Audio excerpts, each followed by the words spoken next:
Salam aleykum. Deməli, ümumiyyətlə belə bir qərar qəbul olunmuşdur ki, Alzheimer xəstəliyi haqqında və hansı insanda amloid zülalı beyin, daha doğrusu beyin toxumasında amloid zülalı varsa, bu insanlar Alzheimer xəstəliyinə tutulacaq. Bu təxminən bu ideya artıq 2000-ci illərdən dəbə minib və sonradan bir müddətdən sonra məlum olur ki, elə bu Alzheimer olmayanlarda da amloid hüceyrəsi var. Və bu nəzəriyyə artıq özünü doğrultmur və düşünürlər təzədən pullar ayrılır və araşdırmalar başlanılır və iki nəfər alim, dırnaqarası deyərdim ki, alim daha doğrusu, deyir ki, yox, amloid hüceyrələri yoxdur, amloid beta 56 hüceyrələri var.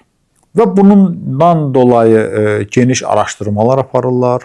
Hətta bu zülalın şəklini çəkirlər, daha doğrusu hüceyrə yox, zülal, bu zülalların şəklini çəkirlər, elektron şəkillərini çəkirlər. Dövlətlər nə qədər bura pul ayrılır və Alzheimerin başlanğıcını bu zülalla bağlayırlar. Və ən əsası da bilirsiniz, burada nələr baş verir?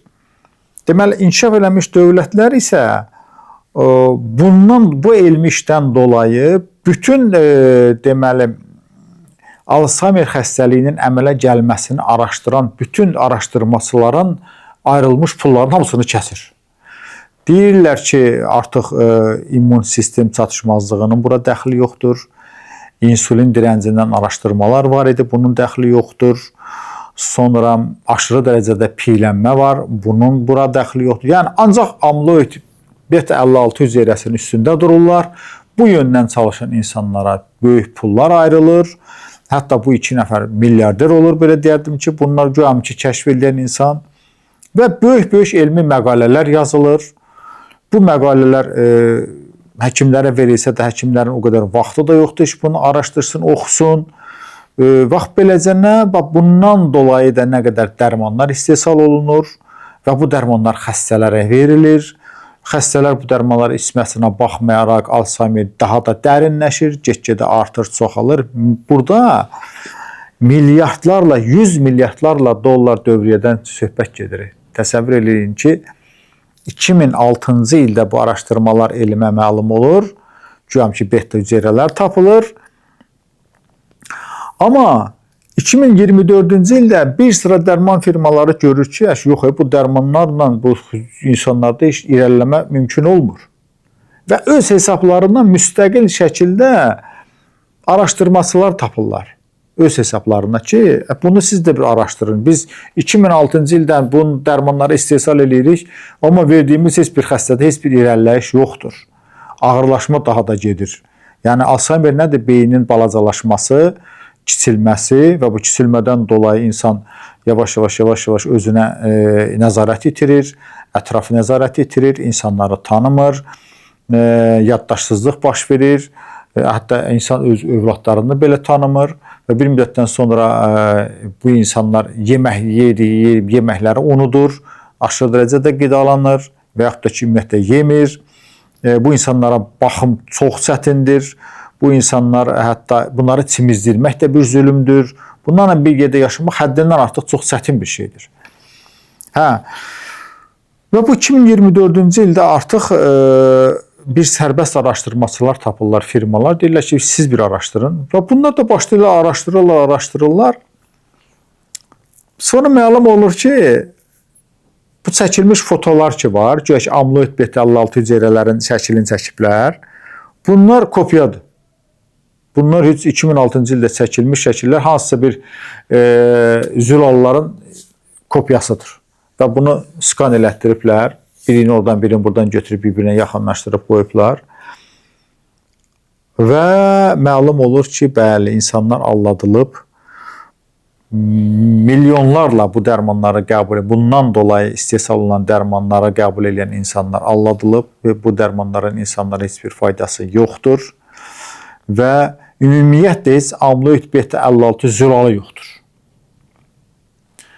Ona görə də elə bilməyək ki, biz elm hər şeyi sübut eləyir. Mən düz elmdən qaçmağın tərəfdə demirəm, elmi ümumiyyətlə özümüzdən uzaq tutaq.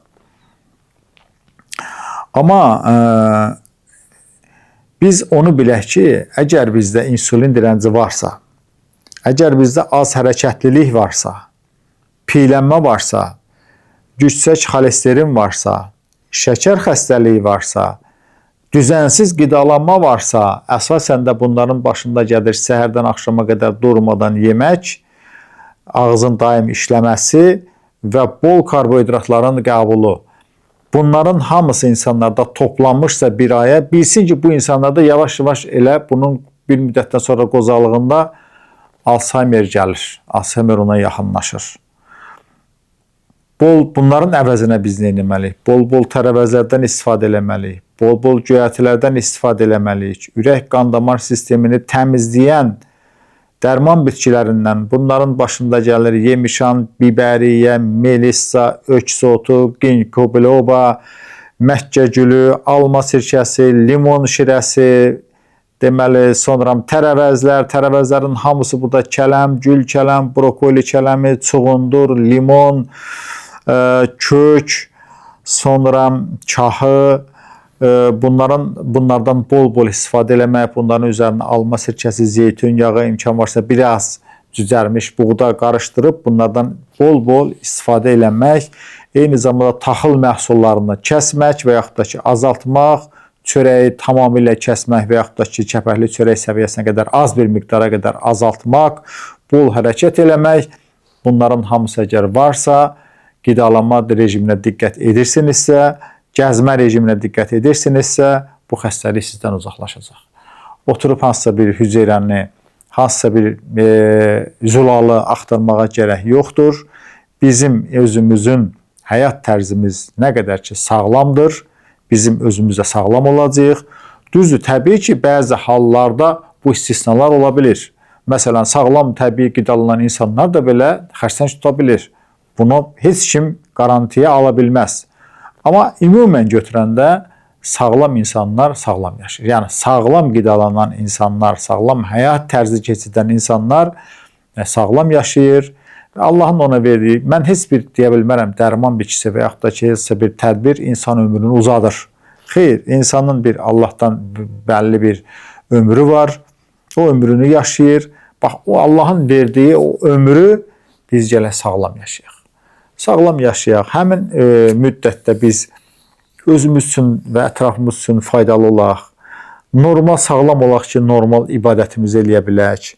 Özümüz üçün, bir ailəmiz üçün, uşaqlarımız üçün şərait yarada bilək.